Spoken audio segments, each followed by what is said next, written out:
and you come out and you feel all it's knackered. so loud and visually exhausting. You have to it's go like sort home. of being, I don't know, attacked by The clones. when you're drunk.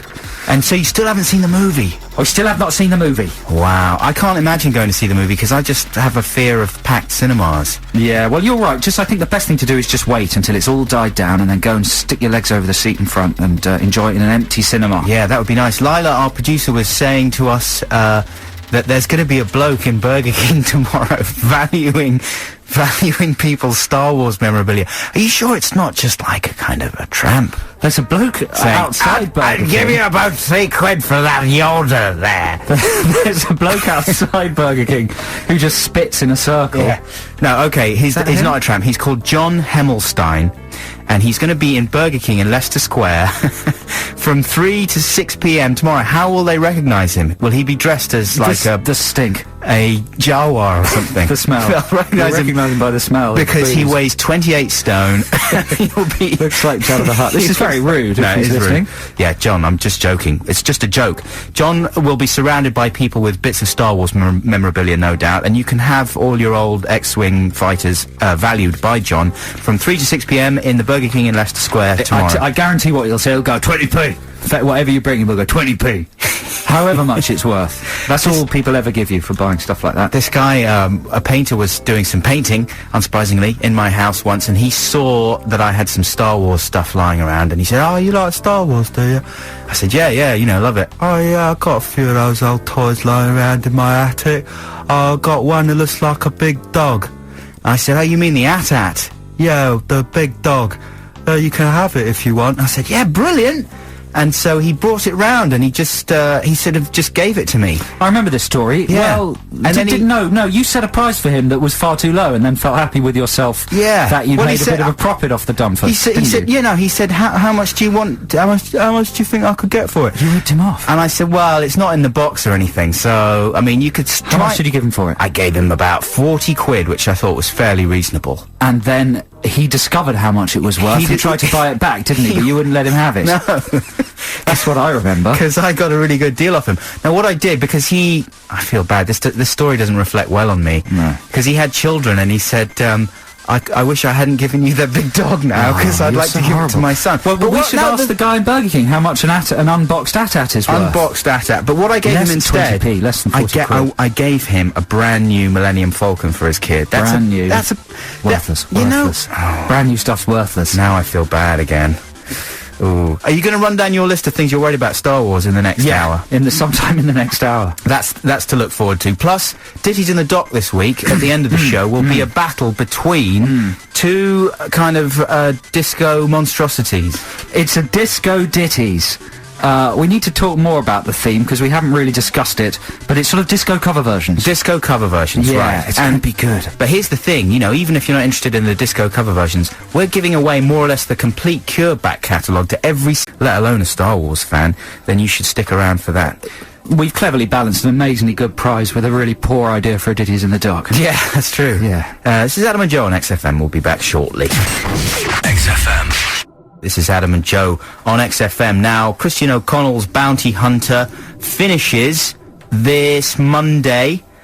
You are supposed to be voting right now. You can go to the XFM website and xfm.co.uk/bounty vote. You can listen to a lot of the clips of, well, all the clips, I think, of the celebrities who phoned in for Bounty Hunter there. And then you can vote by simply texting Bounty plus the surname of the celebrity you want to win to 83XFM. You know, I can see the votes coming in on my text screen here, Adam, and they're coming in thick and fast. Is there anyone who's standing out there? At the moment, Hart. Is that Tony Hart? Wow. Tony Hart. Tony Hart seems to be winning. Sweet. Well, a lot of votes I'm not saying he's winning, but a lot of votes seem to be coming for Harty. Anything for Spielberg?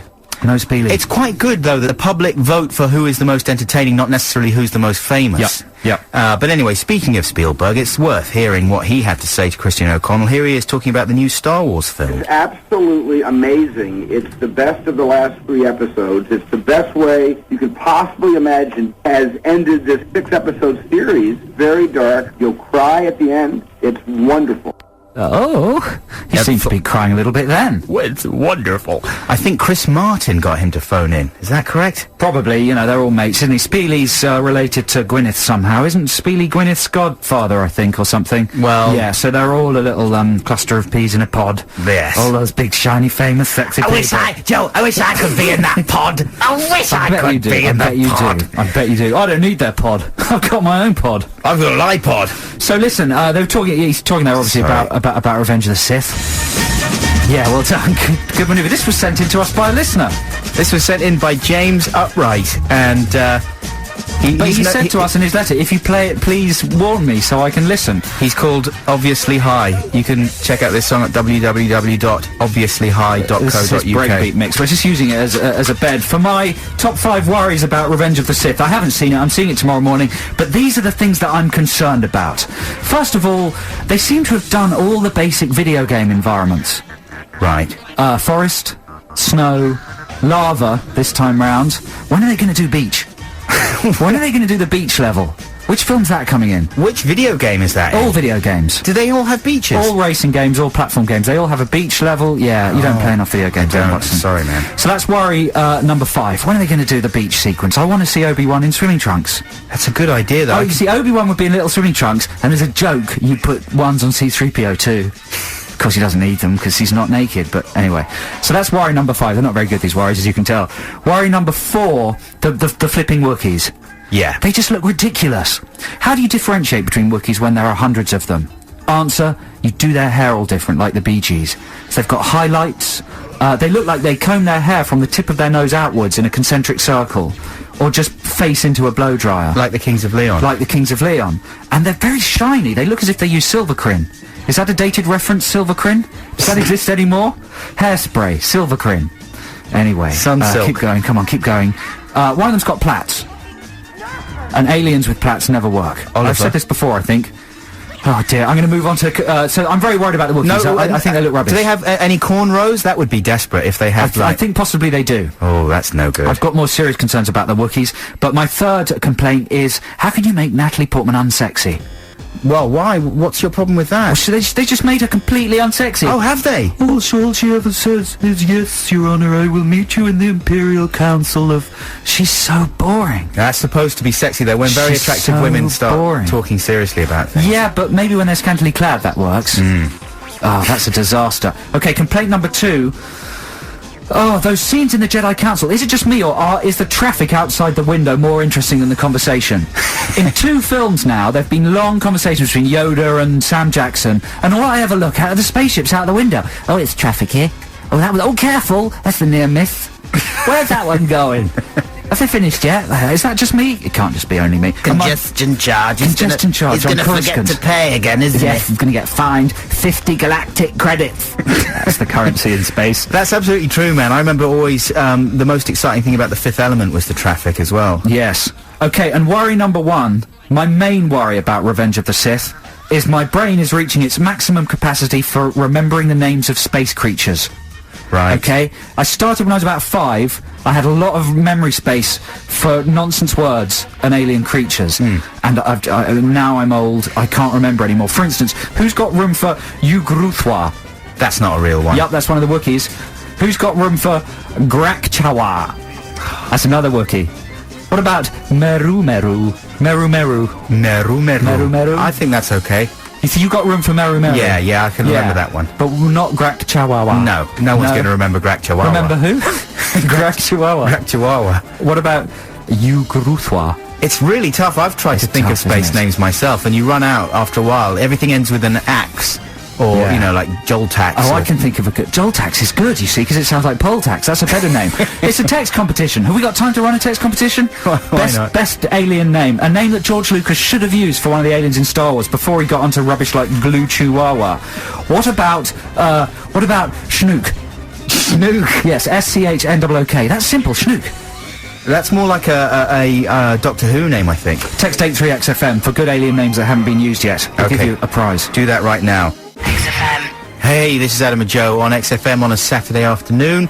And, Joe, how's your text competition? Well, I don't know. If you've just tuned in, we just launched a sort of random spur-of-the-moment text competition asking you to come up with better alien names for the Star Wars saga than George Lucas has. I'm referring, of course, to the names of the new Wookiees, who are called things like, oh no, I've lost them now, Ugruwatha and Grakchawawa and Mermumumu and stuff like that. But I don't think it's a good idea for a text competition because we're just being bombarded with complete gibberish. Any inspired gibberish? Not really. Shall I give you a selection? Go on then. An anonymous person has texted in glue sniffar. That's no good. That's no good, you see. This is, read that one out. It's not filthy, is it? No, it's just awful. No, I can't read it. Read it out, you've got to now. Scar Gill from the planet Minos Trike. Oh no. Yes. Who's listening to this show? Chris Barry? The best one so far is an alien called Jeff. And that's come from John in Borough. And that would be very refreshing just to have Grufafo, Tukalala, Jeff. Go and get whatever. That would be a good line of dialogue. Spam Thrax. And someone, it's called Fiona Clark, hello Fiona, she's texted in just a sort of not funny but quite good detailed name, Clarfy Rafa. Clarfy Rafa and Sningudab. I like the idea that she was sat there listening to the radio and then she's texted turned it down and sort of started going Clarfy Rafa from Clarfy Rafa. Hang on, then she said another couple, Moochie Woo and Cabana. That's just what they call each other in bed, surely. Look, I've got better names. What about Adobe? Adobe and eBay. Yeah. Yeah, they'd be good names for unlicensed cab drivers. Ciabatta and Panini are good ones as well. Anyway, I might call the text competition off, but I think Fiona deserves a prize for Clarfy Rafafa and Moochie Woo. Don't you think? Yeah. Yeah. Go on. Other than that, the text competition's terminated. Thank you very much for everybody who entered, but we apologise, and let's just forget it ever happened. Here's the Foo Fighters to make up for it. I've got another confession to make.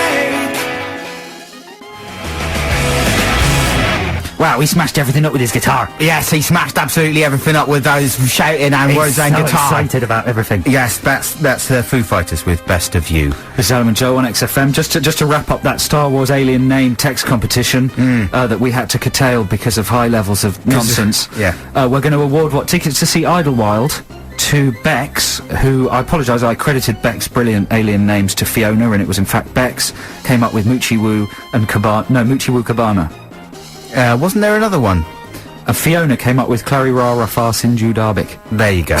That's good. We're just awarding tickets for just Hey, you know what? That letters. reminds me, I forgot to watch Bob Geldof's daughter's thing. Yeah, I hear it was quite good. Geldorf. Having slagged off Peaches, it got very good reviews in the end. But Did it? neither of us saw it, so they may have been wrong. I think it pops up on Sky Mix every now and again, but Let's try and watch it. Flappity Bok. Bot. Is that what you're calling me? Well, there's two more names. Flappity Bok. Okay. That's quite good, isn't it? Boba Fett, Chewbacca, Flappity Bok. That's not bad. I still That's like not bad. Jeff. What about Bot? Bot is... C-3PO, R2, Bot. No. No? I quite like Bot. Bot. Maybe I'm coming around to Bot. Yeah. If Bot had a kind of pronounced buttock region, Yeah, well, there we go. that would ruin it, maybe. Yeah. I don't know. So coming up very soon, Ditties in the Dock. It's a disco cover version's Ditties in the Dock, and the prize is amazing. Basically 3 Cure special issue deluxe CDs. These are these super, double disc issues. Yeah. Which have all the lost tracks on them. Am I explaining this well? And that goes to every single person who calls in. Will get Every single person who gets on air, not who calls in, who gets on air. Who gets on air, that's will correct. get a 3D Cure back catalogue, Masterworks set. Exactly. Are you confident with your choice? Don't say what it is yet, obviously. Not enormously. Oh. Not enormously. Hey, just before we do that and we play some more music, did you happen to see the Lenny Henry show last night? No. I think we spoke a while back in kind of unkind terms about Lenny Henry's TV programme, which he had a series last year, was it, or the beginning of this year? Do you remember when it was? Yes, I do. And it was very bad. But last night I watched one. It was quite good. It was really not bad. Lenny. What was good about it? What did he do that was good? He An did Outcast parody. He did an Outcast parody. I didn't see the whole show, but I tuned in for him doing he's got like a corner shop owner guy character that he sort of sounds off about things. That was pretty funny, and I thought, well, this is Not the old guy from the 80s, maybe. with a little pork pie hat and a grey moustache. Is he the guy? That's a character Lenny's been doing since 1934, isn't it? Well, he had some funny stuff to say with the character. Tried and tested. It's a winner. And then he did like a really pretty good spoof of the Hey Ya video, you know, the Outcast video, where he played all the characters and good production values, and the conceit of the humorous song was that Lenny was a black pop star who was going out with a very posh middle-class English girl who sort of went, okay, yeah. Quite good, you that's see. not bad. And so there's lots of good lyrics about her dad not liking Lenny because he's black, or the character that Lenny was playing. It was pretty good. Pretty good.